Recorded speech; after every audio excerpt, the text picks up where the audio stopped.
All right, we're going to ignore the calendar for a second because it claims that summer is fading. You certainly wouldn't know it from walking outside today. It's the last weekend of summer. Fall comes Monday. Meteorologist Matt Benz is here with what to expect. Matt? And we officially made it up to 84 this afternoon in the park, so hopefully bottle that up for what's going to be a cooler weekend here across the region, though some may say just perfect for this time of the year. Tomorrow, looking at a high of just 73 degrees, despite a good deal of sunshine. We're up to 71 on Sunday. We're rain-free here through the weekend. In fact, staying dry through at least Monday. A bit warmer for that first day of autumn. The high is 76. Wayne, back to you. Yeah, I would say that a lot of us would agree September is the best weather month of the entire year, and it's proving true now. New York City is the great escape for Stuart and Pauline visiting from England. It's warm, it's lovely. Nice to keep away from the cold for a bit. It's not like this in England. It's raining. 80 degrees, sunshine, low humidity, sign everyone up. This is why Jim Hall lives near Central Park. I feel like, in a way, the city owes us a little good weather in the fall. He's letting his one-year-old dog, Lena, get some cardio in before we go to the other extreme. Speaking of which, extreme cold or extreme hot? Well, I feel that's sort of a taco and sushi question. Sometimes you feel like tacos and sometimes you feel like sushi. They're very different, but so you like them both. Yeah, exactly. Mac Rosenberg's 1010 wins on 92.3 FM in Central Park. From Long Island, an investigation is underway because an ICE detainee has been found dead while behind bars. The Nassau County Sheriff says the death of the 42-year-old man is an ongoing investigation, and they will be transparent as to determine the cause of his death. Authorities say the man arrested by ICE officials was found unresponsive in his jail cell Thursday morning. ICE can hold a detainee in the jail for up to 72 hours before they are moved to a long-term facility. Legislator Seth Kozlow says the jail must focus on safety. We need to ensure that everyone in there is taken care of and is safe. Sophia Hall, 1010 wins on 92.3 FM on Long Island. Big win for the New York Times today and for Penguin Random House because a federal judge has tossed out President Trump's $15 billion defamation lawsuit against them.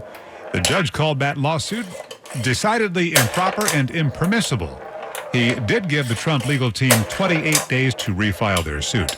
They had claimed that the Times was a leading and unapologetic purveyor of falsehoods, and that both the Times and Penguin Random House worked to damage the president's reputation. No comment yet from the White House. After a devastating fire tore through several businesses in Red Hook, including the Brooklyn Waterfront Artists Coalition, about 1,000 original pieces of art were destroyed. Now those artists are turning to the community for donations. Artists in Red Hook are in need of your help after a devastating fire tore through the Brooklyn Waterfront Artists Coalition, destroying over 1,400 pieces of original artists' work. We don't think that anything can survive, especially with a lot of water damages. Tiffany Davis is the co-founder of the Red Hook Art Project. She tells us they were getting ready to celebrate their 10-year anniversary. For me, my studio is a much smaller studio, so BWAC is a studio that allows our students to think big and create big. The Red Hook Business Alliance has started a GoFundMe and is asking for donations, along with the Red Hook Art Project also asking the community to donate any art supplies they can. Mary Lynn Buckley, 1010 wins on 92.3 FM. There are no arrests yet after what happened last night in Greenwich Village. Police are trying to find a rapist. A woman got attacked right there at the area of Bleecker and Sullivan Streets about 10 o'clock last night. Not much is known about the suspect. As for the victim, she was treated there at the scene. There's heightened security in Queens at Bayside's Benjamin Cardozo High School after a loaded handgun turned up yesterday in a student's backpack. That same student is also accused of posting disturbing images on Instagram. We've also, of course, beefed up our deployments at the school, including both uniform officers as well as our school safety agents. So you'll see a big police presence there and into the future. Police Commissioner Jessica Tisch saying that the 16-year-old student was arrested and has been charged with criminal possession of a weapon and making terrorist threats. If you're planning on heading in or out of New York City next week, you might want to think twice about driving. The UN General Assembly is going to kick off its usual annual event September 22nd, and it runs right through the 28th this year. So those are the first gridlock alert days of the New York City fall season. There's going to be dozens more after that, but it all starts next week. Don't worry about the next one until the middle of November. You can check out the full list at 1010wins.com and keep it locked right here to 1010 Wins for traffic reports on the ones. Got a progress report now on the fate of TikTok in the U.S., as well as the relationship between China and the U.S. Face-to-face meetings are being scheduled between the top leaders of both countries. After talking on the phone today with Xi Jinping, the president says the meetings will happen both at a summit next month in South Korea and in China early next year.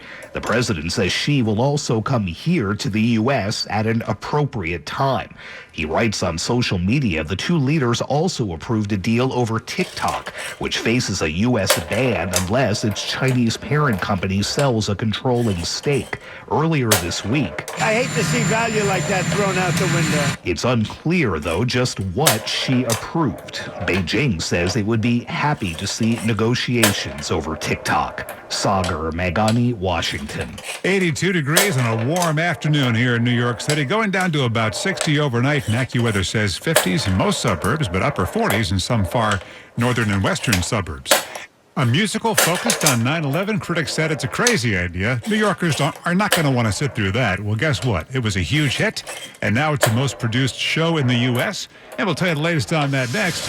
First, Twins News Time 5:11. Let's get you where you need to go with Greg Rice. Well, new trouble in Queens. Long Island Expressway westbound getting you out towards the area of the Clearview. Looks like a crash right under the overpass for the Clearview. You got at least one, if not two, left lanes blocked, and that's why traffic's getting worse from Nassau County. Eastbound Long Island Expressway bumper to bumper already from before the BQ8 all the way on out to routes 106 and 107. Here's what you need to know about the bridges and tunnels. 15 to 20 on the upper, 10 to 15 on the inbound lower west side. The best of it out. You want no part of any of the Bronx options to the outbound George. Cross Bronx will run you over an hour. There is a crash atop the Alexander Hamilton Bridge, and that's why everything got so bad so fast.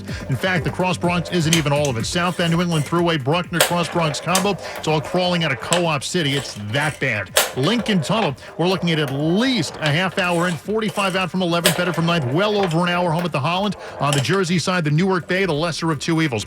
Greg Rice, 1010 Wins at 92.3 FM. If only we could freeze this summer and keep it going. Let's go to AccuWeather now, and here's the 1010 Wins forecast from meteorologist Matt Benz. And right now, right this very moment, that's the warmest part of our forecast going through this weekend and early next week.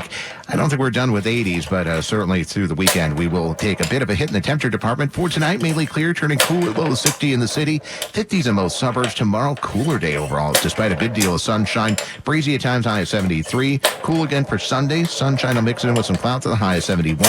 And a touch warmer for the first day of autumn on Monday with a high of 76. Right now, it's 82 degrees in Central Park with a relative humidity at 34%. Repeating, the current temperature is 82, going down to 60 tonight in Midtown.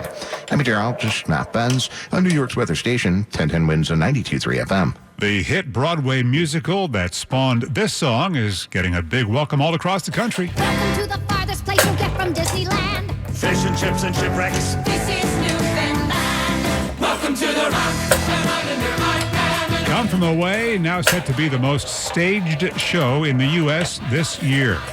That musical takes place on 9/11, focusing on the remote Canadian city that welcomed all those air travelers when their flights over North America had to shut down because of the terror attacks. It had a successful 5-year run on Broadway, and that wrapped up about 3 years ago, and now it's cleared to debut at nearly 24 regional theaters. Get ready for the Longines Global Champions Tour. It's a horse show with a jumping competition. Starting today, Georgina Bloomberg is the New York Empire team owner and event coordinator. This is really the best riders in the world. They travel all over, and this is sort of like the best of the best as far as the height of the jumps and the prize money and the quality of the riding. If you're ever going to come and watch a horse show, this is really a special treat. Yeah, and what a view. Those beautiful animals with the setting of Liberty State Park in Jersey City overlooking the Statue of Liberty.